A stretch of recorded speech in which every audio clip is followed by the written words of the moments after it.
And we have breaking news tonight. A house catches fire in the Klein area. Officials believe it may have started with lightning hitting the home during today's storms. It happened off Avalon Aqua Way. That's just off Alvin A. Klein Drive and FM 2920. Anayeli Ruiz joins us live from the scene and talked with the homeowners. Anayeli, how is everyone doing? You know, fortunately, everyone is okay. The homeowner said he had just left his house to run an errand when he got a frantic call from his neighbor.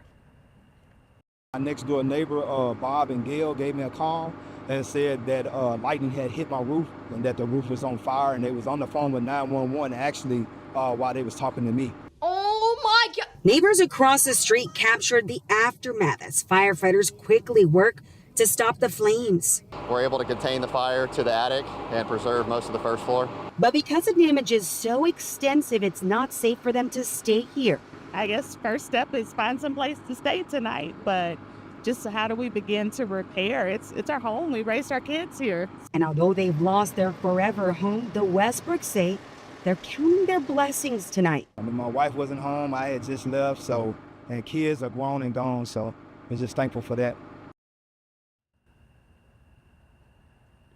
Now, the family is worried now because they know more rain is coming. They hope they're able to patch the big hole that they have on their roof in time to protect what's left of it. By the way, the fire department says they're still investigating, but they do believe that weather may have started this fire. Reporting live, Anayeli Ruiz, KHOU 11 News. An unbelievable ordeal and set of circumstances. Anayeli, thank you.